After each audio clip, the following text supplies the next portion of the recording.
പടച്ചോ പറഞ്ഞെന്ന് പറഞ്ഞിട്ട് പ്രവാചകൻ പറഞ്ഞതാണ്, തവക്കൂ ദുആഅൽ മദ്ലൂം, ആക്രമിക്കപ്പെട്ടവന്റെ ദുആയെ നീ സൂക്ഷിച്ചോ. കാരണം അവനും അവന്റെ റബ്ബിന്റെ ഇടയിലൊരു മറയില്ല, അവനും അവന്റെ റബ്ബിന്റെ ഇടയിലും മറയില്ല. ഒരു തീപ്പൊരി പോലെ ആകാശത്തിന്റെ മേഘപാളികൾ കീറി മുറിച്ച് പടച്ചവനെ ആക്രമിക്കപ്പെട്ടവന്റെ ദുആയെ പടച്ച റബ്ബിന്റെ ദർബാറിലേക്ക് എത്തപ്പെടും വാപ്പാ. അതിനും മറയില്ല, അതിനും മറയില്ല. വേണ്ട ചെറുപ്പക്കാരാ, സഹോദരങ്ങളെ, ഒരു മനുഷ്യന്റെയും അഭിമാനത്തെ ക്ഷതപ്പെടുത്തരുത്. ഒരു മനുഷ്യനെയും വാക്കുകൊണ്ട് പോലും വേദനിപ്പിക്കരുത്.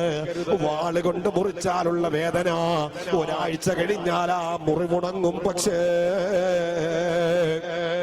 നീ ഒരു മനുഷ്യന്റെ ഹൃദയത്തിന്റെ ഉള്ളിൽ വേദന ഉണ്ടാക്കിയാൽ അത് ഉണങ്ങുന്ന മുറിവല്ല വാപ്പാ. നീ പൊരുത്തം ചോദിക്കാതെ പരലോകത്ത് ചിലപ്പോ നിന്റെ സമ്പത്ത് കൊണ്ടും നിന്റെ ആരോഗ്യം കൊണ്ടും നിന്റെ കുടുംബ മഹിമ കൊണ്ടുമൊക്കെ ഒരു പക്ഷേ നീ പലരെയും കളിയാക്കുമ്പോ, നീ പലരെയും മോശമായ വാക്കുകൾ പറയൂ, നീ പലരെയും ആക്രമിച്ചിട്ടുണ്ട്. പക്ഷേ നീ ആക്രമിച്ച മനുഷ്യനെ തിരിച്ചു പ്രതിരോധിക്കാൻ കഴിവില്ലെന്ന് നീ വിചാരിക്കരുത്. പടച്ച റബ്ബ് പറഞ്ഞല്ലോ, തിരിച്ചടിക്കാൻ കഴിവുള്ളവനാണ്. അംഗബലവും ആയുധബലവും സർവ്വതും അവനുണ്ട്.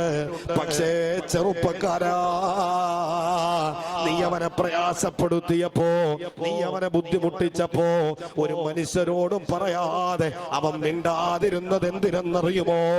നാളെ പരലോകത്ത് നിന്നോട് പകരം ചോദിക്കാനാ സഹോദരാ. ചെയ്ത കർമ്മങ്ങളുമായിട്ട് പടച്ചറബിന്റെ മുമ്പ് വരുമ്പോ പടച്ചറബിനോട് അവൻ അവരാതെ പറയുമല്ലോ, ദുനിയാവിൽ എന്നെ അവഹേളിച്ചവനാണ്, എന്റെ പച്ചമാംസം തിന്നവനാണ്, എന്റെ സമ്പത്ത് അപഹരിച്ചവനാണ്. പടച്ചറബേ, ഇന്നത്തെ ദിവസത്തിന് വേണ്ടി ഞാൻ ഇവനെ മാറ്റിവെച്ചിരിക്കുകയാണ്. നിന്റെ നന്മകൾ മുഴുവൻ അവൻ പിടിച്ചു വാങ്ങും. ചെറുപ്പക്കാരാ, നിന്റെ നന്മകൾ തീർന്നു പോയാൽ മറ്റുള്ളവന്റെ നീ ആരെയാണോ ആക്രമിച്ചത് അവന്റെ തിന്മകൾ അല്ലാഹു നിന്റെ മേലെ ചാർത്തി തരുകയാണ്. ഫഖുദൂഹു ഫഉല്ലൂ സുമ്മൽ ജഹീമ സല്ലൂ. നരകത്തിന്റെ കത്തിക്കാളുന്ന തീയിലേക്ക് അല്ലാഹു നിന്നെ വലിച്ചെറിയുമെന്ന് അല്ലാഹുവിന്റെ ഖുർആൻ പറയുമ്പോ, ഞാൻ അവസാനിക്കുന്നതിന് മുമ്പ് പെങ്ങളെ, ചെറുപ്പക്കാരാ, സഹോദരങ്ങളെ, ഒരു മനുഷ്യനോടും നിങ്ങളുടെ ഹൃദയത്തിനുള്ളിൽ ദേഷ്യം വേണ്ട, ഒരു മനുഷ്യനോടും വെറുപ്പ് വേണ്ട, ഒരു മനുഷ്യനോടും വിദ്വേഷം വേണ്ട. നിങ്ങളുടെ നാട്ടിൽ തെറ്റു ചെയ്യുന്നവരുണ്ടാവാം വാപ്പാ, അവരെ നിങ്ങൾ ചേർത്തു നിർത്തണേ, മാറ്റി നിർത്തരുതേ. തെറ്റു ചെയ്യുന്നവര് പലപ്പോഴും വീണ്ടും തെറ്റിലേക്ക് കടന്നു പോകുന്നത് നമ്മൾ കാരണമാ സഹോദരങ്ങളെ. അവന്റെ തെറ്റു ചെയ്തവനാണ്, ശരി തന്നെയാണ്, അവനെ പിടിച്ചു കൊണ്ടുവരണം മോനെ. നീ ചെയ്തത് തെറ്റാണ്, അത് ഞങ്ങൾക്കറിയാം, പക്ഷെ അള്ള പുറത്തു തരുന്നവനാണ്. അവന്റെ കൈ പിടിച്ചിട്ട് അവനെ പള്ളിയിൽ കൊണ്ടുപോവാ വാപ്പാ. അല്ലാതെ മഹല്ലിൽ പുതിയൊരു ഖത്തീബ് വരുമ്പോ ജമാഅത്ത് കമ്മിറ്റി നീണ്ടൊരു ലിസ്റ്റാ കൊടുക്കുന്നത്. ഇന്ന വീട്ടിൽ പോവല്ലുസ്താദേ, ഇന്നെടുത്തൽ പോവല്ലുസ്താദേ, അവൻ കള്ളുകുടിയനാണ്, അവൻ തെമ്മാടിയാണ്, അവനുമായിട്ട് ബന്ധം വേണ്ടെന്ന് പറഞ്ഞിട്ട് പലപ്പോഴും പാപികളായ ആളുകൾ എപ്പോഴും പാപികളായി ജീവിക്കണമെന്ന് നിർബന്ധ ബുദ്ധി ഉള്ളതുപോലെ എന്റെ സഹോദരങ്ങളെ വേണ്ട, വേണ്ട സഹോദരങ്ങളെ വേണ്ട. നിന്റെ സഹോദരന്റെ തെറ്റു കണ്ടിട്ട് പടച്ച റബ്ബിനോട് ദുആ ചെയ്യ്, അല്ലാഹുവേ നീ അവന് പുറത്തു കൊടുക്കണേ, പശ്ചാത്തപിക്കാനുള്ള മനസ്സവന് കൊടുക്കണേന്ന്. നിന്റെ സഹോദരൻ തെറ്റുകുറ്റങ്ങളിൽ അകപ്പെടും, അവന് വേണ്ടി ദുആ ചെയ്യണേ. ഞാൻ അവസാനിപ്പിക്കുന്നതിന് മുമ്പ് ഉമർദങ്ങളെ കൂടെ നിങ്ങൾക്കൊന്ന് പരിചയപ്പെടുത്തി തരാം. ഏറ്റവും നല്ല, ഏറ്റവും മോശക്കാരനായി ജീവിച്ച ഉമർദങ്ങള് ഉക്കാളൻ ചന്തയില് ഉമറിനേക്കാൾ താൻ തോന്നി വേറെയില്ല. പരിശുദ്ധ ഇസ്ലാമിലേക്ക് ഉമർദങ്ങൾ കടന്നു വന്നു. പരിശുദ്ധ പ്രവാചകനെ ഉമർദങ്ങൾ അംഗീകരിച്ചു. അവസാനം പ്രവാചകന്റെ വഫാത്ത് കഴിഞ്ഞു, അബൂബക്കറിന്റെ വഫാത്ത് കഴിഞ്ഞു.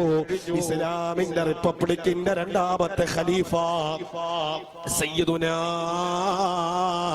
ഉമർ ഇബ്നുൽ ഖത്താബ് ഖത്താബ് റളിയല്ലാഹു തആല അൻഹു കിസ്റയുടെയും കൈസറിന്റെയും കോട്ടകൊത്തളങ്ങൾ പേരുകേട്ട വിറക്കുന്ന വില്ലാളി വീരനല്ലയോ സയ്യിദുനാ ഉമറുൽ ഫാറൂഖ്.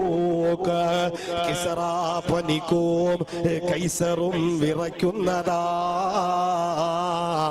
മിസറിൽ മുഖൗഖിസു കേട്ടുടന് ഞെട്ടുന്നതാ. ഇസ്ലാമിന്റെ ഖലീഫയുടെ പേര് കേട്ടാൽ ഞെട്ടിവിറക്കും പെങ്ങളെ. തെറ്റു ചെയ്യാൻ ആളുകൾക്ക് പേടിയുള്ള കാലമാണ് ഉമറിന്റെ ഖിലാഫത്ത്. ഉമറിന്റെ വാൾത്തലയുടെ മൂർച്ചയുടെ വീര്യം അറിഞ്ഞവരാണ് അവര്. രഹസ്യ ജീവിതത്തിൽ പോലും തെറ്റു ചെയ്യുന്നവരല്ല.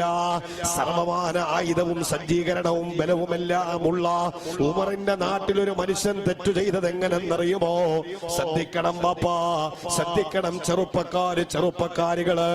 സോഷ്യൽ മീഡിയകളിൽ തെറ്റു ചെയ്തവന്റെ മനുഷ്യന്റെ ഫോട്ടോ വെച്ചിട്ട് ഷെയർ ചെയ്യുന്നവര്, തെറ്റു ചെയ്ത മനുഷ്യന്റെ ഫോട്ടോ തന്റെ റീൽസിന്റെ പ്രസംഗത്തിന്റെ ഇടയിൽ എഡിറ്റ് ചെയ്ത് കയറ്റിയിട്ട് ആലിമീങ്ങളുടെ പോലും ഇൻസ്റ്റഗ്രാമിന്റെ പേജുകൾ കൈകാര്യം ചെയ്യുന്നവര്, പാവപ്പെട്ട സഹോദരങ്ങൾ പലരുടെയും ഫോട്ടോ എഡിറ്റ് ചെയ്ത് വെച്ചിട്ട് നാലാളുടെ മുമ്പില് അവരുടെ മാനത്തെ പിച്ചി ചീന്തുന്നവരോട് നിങ്ങളോട് പറയാനുള്ളത് അല്ലാഹുവിന്റെ റസൂല് പറഞ്ഞതും മാത്രമാണ്. അബ്ദുർ റസാഖ് അബറാരിക്ക് പറയാനില്ല.